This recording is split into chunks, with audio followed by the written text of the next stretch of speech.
Neil Arason is the author of No Accident, Eliminating Injury and Death on Canadian Roads. He joins us now from Victoria, British Columbia. Neil, how can we get people off their phones and start paying attention while driving?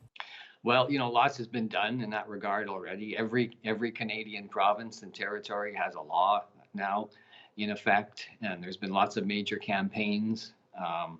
But it's only made a dent, an important dent. So we have to do everything we can to tackle the problem, but it's not enough. It's going to have to, the real solutions are going to reside in technology, the way we design vehicles, even the way we design phones and how they interact and how they can be used by a driver in a car. Well, technology is the culprit here, but it's also part of the solution. Can you elaborate? There's also the problem of distracting devices in cars, built into cars. We all have seen them, visual screens, radios that require lots of buttons to press, that kind of thing. So that's not regulated, believe it or not, in Canada. Transport Canada issued guidelines, recommendations for automakers, but nothing with binding, nothing with real teeth. So we could set standards for those devices.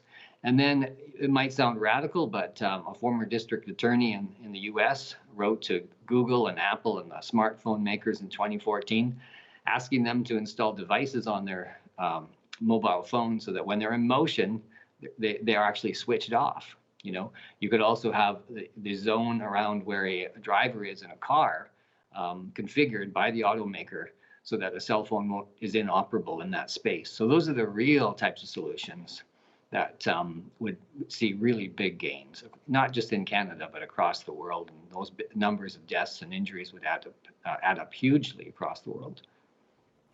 Okay, so you think the government and automakers also need to have accountability in this. Why? There's no research that shows that we can actually get drivers to drive better. There's meta reviews, there's all kinds of high quality research, and the results are always the same. Telling drivers to drive better doesn't work. And we keep doing that over and over again. But people make mistakes as road users. Some Australian research shows that the majority of accidents are actually as a result of ordinary human error.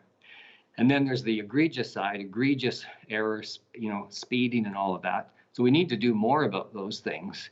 But in the end, even those behaviors we've had for over 100 years and we haven't solved them. So it's obvious that to me, that the current sort of approach, doesn't work. And we need to move towards a systems-centered one and do this in a methodical way based on the evidence and what really works. Okay, Neil Arason, author of No Accident, Eliminating Injury and Death on Our Canadian Roads. People can find out more about that at our website. Thank you for joining us. Thank you.